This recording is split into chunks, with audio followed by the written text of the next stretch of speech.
So why did I leave Disney and quit working there? There is a little bit of a story behind that.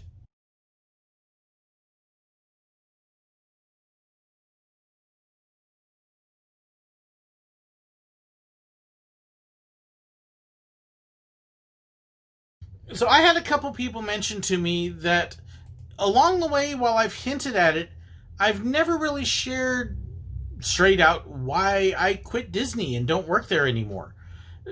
So I figured, hey, why not? At the time I left Disney back in 2011, I had been working with them for 5 years. I was on what's called seasonal status at that point. There are different job rankings, essentially. You've got full-time, which is what most people think of. They're the ones that work around 40 hours a week, have full benefits, and all that kind of stuff. And I had been full-time, actually, for a while. Then when I got cancer, I had to take a break, came back, wasn't doing as well as I thought, and so I actually had to quit and get rehired. When I got rehired, the full-time spots weren't there, and my health wasn't up to that. So I hired in technically as a part-time seasonal. They're actually different statuses. Part-time means you get scheduled at least 2 days a week. Seasonal means you have to pick up your own shifts. And it's not normally the same thing. But my status was kind of weird because I had been there, in that I was listed as a seasonal temp part-time.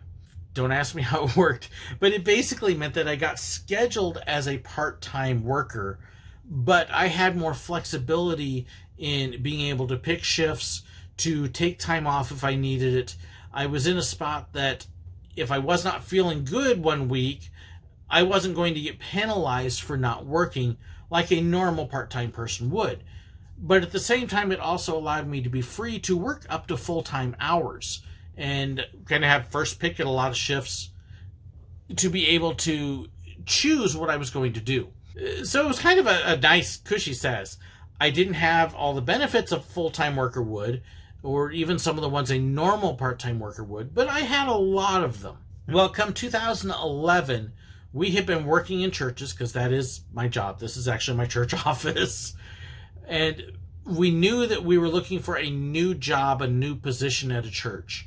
One where instead of being the associate and assistant that I was looking to step up and take over as the head pastor of a smaller church. We had looked around the area. Florida is kind of weird when it comes to pastoral jobs, and that's a whole nother story that you're probably not interested in. But it became clear after a little while that I was not going to be able to get a pastoral job in Florida. And then the one that's up in Missouri that I'm at now opened up, and we had a whole bunch of things that said, hey, this is where you're supposed to be. And so we picked the job up in Missouri. At the time, I actually kept my seasonal status at Disney. My initial intent was that I would move up to Missouri. The only thing you had to do to keep seasonal status at the time was to work so many hours in a 12-month period, actually, when I first came up. And shortly after I moved up here, about 9 months later, they changed it to a 6-month period. But you basically had to work, I think it was like 20 hours in 6 months, or 40 hours in a year, some combination of the two. Not a big deal.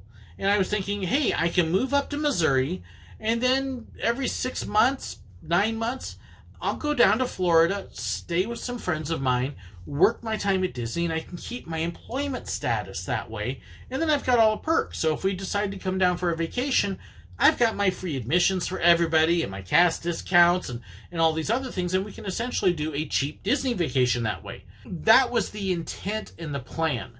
Moved up here, kept all my uniforms because I was still a Disney employee, still a cast member, still had everything set up where I could do that, still had access to the computer portal. And then when we got up here, we got overwhelmed with work, at least work with the church. My wife is a full-time teacher, and we got up here and she couldn't get a job.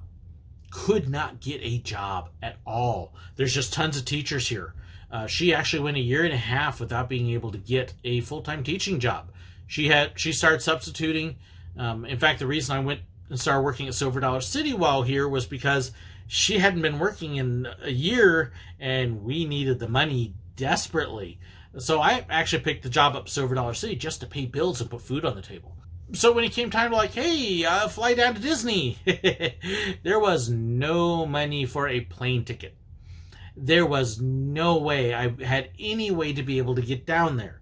The money that I would make, because at that point when I moved, I really went to full seasonal status, man, I got leftover shifts. And if there weren't shifts available, I wasn't going to work. So I was dependent upon shifts getting posted that people didn't want.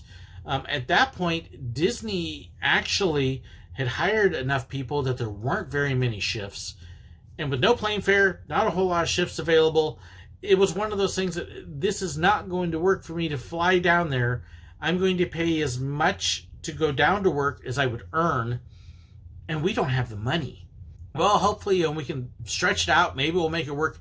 And we just watch that time go longer and longer, and not able to do it. Just plain not able to do it. And so eventually, I think it was like 15 months after I moved up here, I got a nice little letter from Disney that basically said, we thank you for your time with us. You haven't been picking up shifts, and so you have been officially terminated. Had all my uniforms, couldn't mail them back. I actually did call wardrobe and said, hey, look, I'm up in Missouri, moved up here, I've got these things. And they actually went through on the phone with me and said, you've only got 2 things that we even show on our inventory list anymore. It's not worth the shipping to send them down to us. We'll write them off. Okay. I'd already gotten my last paycheck. And yeah, just kind of ended up losing it that way. Never had really intended to quit Disney. Loved my time at Disney. But it was just kind of put in one of those situations that there just wasn't any option to be able to stay. If I had the option, yeah, I would have kept working. I never officially quit. So we never had an official you're fired or anything. It was just a letter saying, hey, we thank you for your time, but you haven't picked up shifts, and yeah, come back sometime. So that is why I am no longer officially employed at Disney.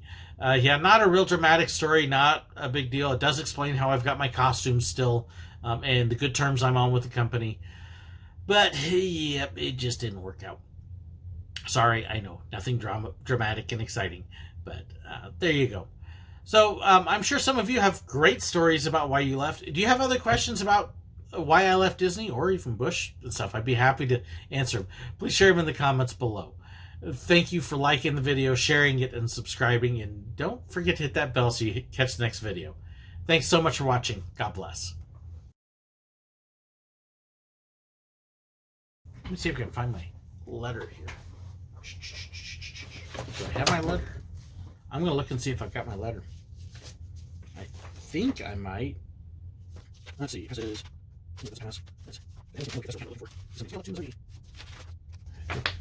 Training guide for PhotoPass.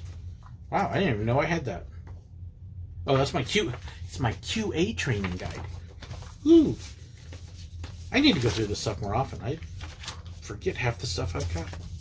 Did I not save that letter for some silly reason? It doesn't look like it. Shame on me. So, why did I leave Disney and stop? Well, there is a little bit of a story behind. Okay. Contact information and more. Be sure to check the description below. Great. Flicking lights. If you'd like to know... It's amazing how tough shooting a little 30-second vignette is. Click this button right there. Nope. This button right there. Make sure you subscribe by hitting that button right there. Wrong one. Right there. Okay. It also gives you back... Oh my gosh, I almost had it. That one nailed it. That was good.